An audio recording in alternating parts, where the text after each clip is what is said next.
Have you ever looked into someone's eyes and felt like there's a story they'll never tell? A silence that hides 1,000 memories, a kind of emptiness that feels both beautiful and broken. People don't always show who they've been with, but the body remembers, the eyes remember, the energy remembers. This isn't about judgment. It's about awareness. It's about understanding what repeated connections do to a person's soul and how that shapes the way they love, trust, and attach. You see, in this world, we're told that experience makes us free. But no one talks about how every bond leaves an imprint, how each time someone gives themselves away without meaning, something subtle fades. It's like tearing a page from a book and pretending the story is still whole. When you meet someone, their history isn't written on their skin. It lives in their energy, in their attention span, in their ability to be present. Some people can no longer sit in stillness. They need chaos, validation, excitement, because quiet feels too heavy. The truth is, intimacy without depth rewires the heart. It confuses pleasure with peace. And when you live that way for long enough, love becomes a performance, not a presence. Emotional detachment is like building a wall inside your own heart.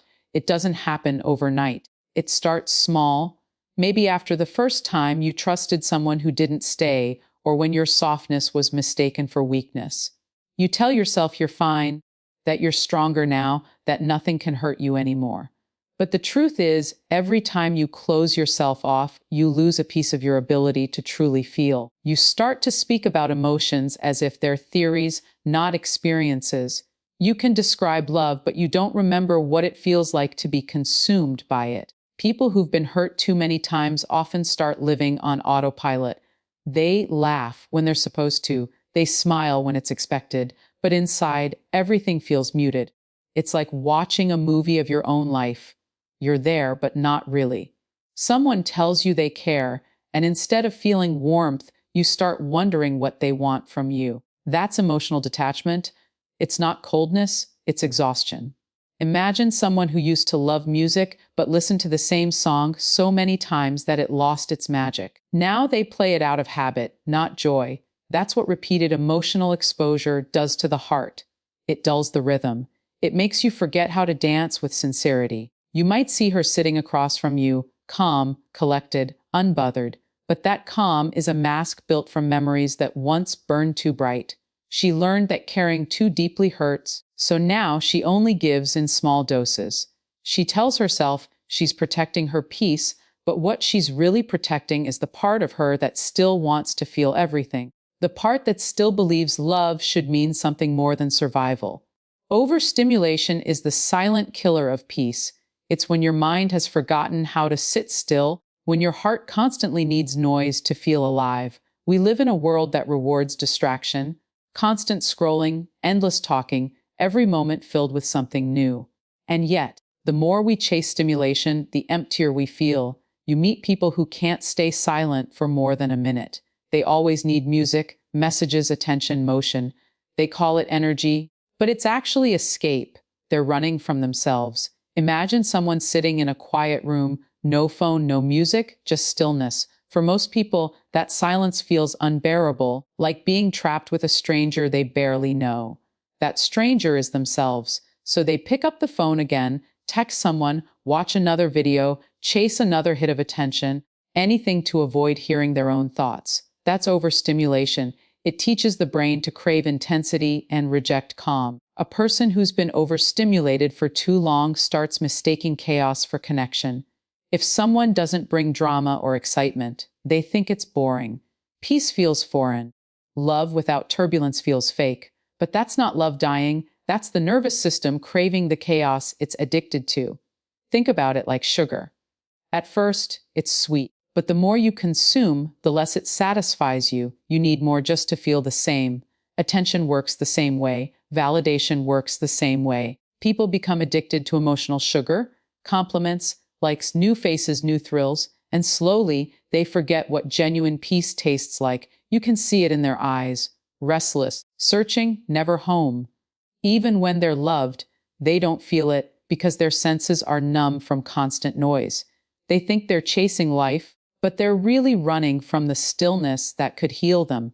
Lack of mystery is what happens when someone forgets how to protect their own depth. It's when the most intimate parts of who they are become public currency, traded for temporary validation.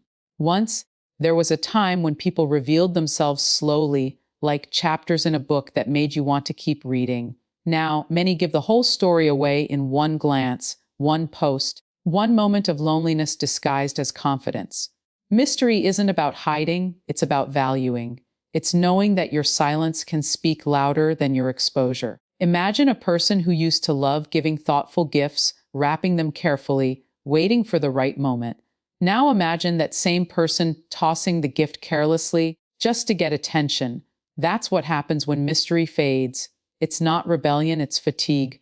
When someone has shared themselves too easily, too often, they start to believe there's nothing left worth discovering. They confuse openness with freedom, but true freedom is being able to choose who earns access to your inner world. You can see it in the way she carries herself. Everything is on display, but nothing feels sacred. She learned that attention fills the silence, but it never fills the soul. Every compliment becomes a quick fix, every gaze a small hit of worth. She's performing what she once naturally embodied. And yet, somewhere deep down, she misses the days when she didn't have to try so hard to be seen. Mystery gives beauty its power. When it's gone, attraction turns into consumption, fast, empty, forgettable. People lose patience because there's nothing left to wonder about.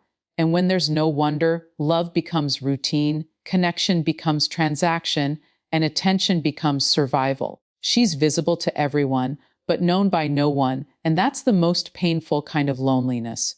Body language tells the story that words are too afraid to speak. You can pretend with your tone, you can rehearse your answers, you can smile when you're supposed to, but your body never lies. It remembers every heartbreak, every moment of fear, every time you gave too much of yourself and got nothing in return.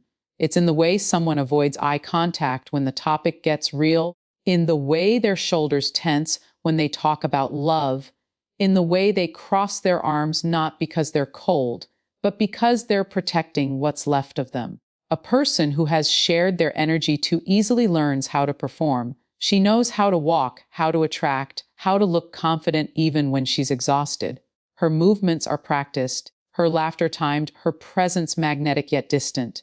People call it confidence, but it's really control. She's learned that attention is power, and power feels safer than vulnerability. But if you look closer, you'll see the fatigue behind her posture, the subtle way her smile fades when no one's watching, the way she exhales after pretending to be fine for too long. In daily life, you can see this everywhere.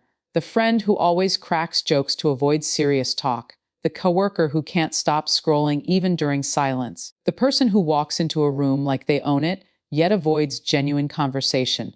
All of them are carrying untold stories in their gestures. The body holds what the heart hides. It's easy to think confidence is loud. It's not. Real confidence is quiet, relaxed, unbothered.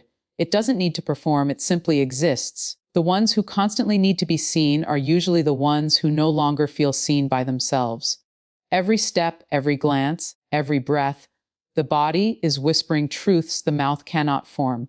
Disconnection from depth is when someone forgets what it feels like to truly connect, not just with another person, but with themselves. It's the quiet tragedy of our time. We have more access to people than ever, yet we feel more alone than ever. When someone has experienced too many surface-level connections, they begin to confuse intensity with intimacy. They crave sparks, not stillness. They chase the thrill of being wanted, but not the peace of being understood. And when real love appears, gentle, calm, patient, they don't recognize it. It feels strange, even boring, because their heart has been trained to mistake chaos for passion. You see it in everyday life. A person says they want something real, but when they finally meet someone stable, they start pulling away. They tell themselves, it's not exciting. What they really mean is, it's too quiet. It doesn't hurt enough. It doesn't feed my addiction to emotional noise. People become so used to temporary highs that peace feels uncomfortable. Imagine drinking from too many cups of shallow water. You never quench your thirst, you just keep sipping, hoping the next one will fill you. That's what disconnection from depth feels like. They want to feel, but they've forgotten how to sit long enough to feel completely. You can see it in their conversations, always fast, always about others, never about themselves. When silence enters, they panic. When someone looks into their eyes for too long, they look away. They've forgotten that love isn't supposed to be a storm. It's supposed to be a place you rest in after surviving one. But when your soul has lived in noise for too long, peace feels like emptiness. That's how depth gets lost, not because people stop caring, but because they stop knowing how to. The truth is, every connection leaves a mark. Every person you let close writes a sentence on the pages of your soul. Some write poetry, some leave stains. But you cannot keep living as if the past hasn't shaped you. What matters is whether you let it define you or refine you.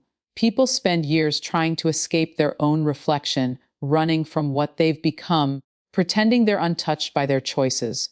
But growth doesn't come from pretending. It comes from facing yourself, from standing in front of your truth without flinching. There's a moment in life when you stop blaming the world and start rebuilding your inner world. That's when you understand that no one can love you enough to fill what you've abandoned inside. No attention, no validation, no distraction can ever heal the emptiness that comes from losing connection with your own soul. The love you seek from others is the love you keep withholding from yourself. The peace you search for in noise is buried beneath your silence. Life will always test your depth. It will tempt you with shortcuts, with people who touch your body but never see your mind, with moments that feel alive but leave you empty. And in those moments, you must remember, not everything that excites you will fulfill you, not everyone who touches you will heal you, not every feeling that burns bright is meant to last. Sometimes the most beautiful thing you can do is walk away from what doesn't grow you. You were not born to be consumed, you were born to be known. And being known requires patience. It means not giving yourself away to anyone who doesn't speak the language of your soul. The world will tell you that mystery is manipulation, that detachment is power, that attention equals love, but those are lies sold to the broken. Real power is calmness. Real attraction is presence. Real confidence is silence that doesn't need validation. There will come a time when you realize that protecting your energy is not selfish, it's sacred. The more you give to everyone, the less you have left for yourself. Learn to move like water, soft, calm, but impossible to control. Stop chasing people who only come alive in chaos. Stop explaining your worth to those who measure love by attention. You don't need to prove you're valuable. Your stillness is proof enough. Every day you wake up, you are given two choices: continue being a reflection of your past or become the architect of your peace. Your past may have left fingerprints on your heart, but it doesn't get to decide who you are now. The same experiences that broke you can become the same wisdom that builds you. Pain, when faced, becomes power. Silence, when embraced, becomes strength. People will come and go, but what you build within yourself stays. When you begin to heal, you'll start losing interest in what once thrilled you. You'll crave peace more than passion, stillness more than excitement, solitude more than attention. That's not dullness. That's evolution. And one day, you'll look back and realize that what you thought was loss was actually alignment. What felt like loneliness was actually preparation. There's nothing more magnetic than someone who has found peace in their own presence. You can't fake that kind of energy. It speaks louder than beauty, louder than words, louder than the noise of the world. So slow down, breathe, return to yourself. You are not behind, you are becoming. Remember, storms don't destroy strong trees. They reveal their strength, and you are that tree rooted in lessons, standing tall through change, reaching higher with every scar. People may misunderstand your silence, but they will feel your energy. And when they do, they'll know. This is someone who has met themselves, survived themselves, and learned that the calmest souls often carry the loudest stories.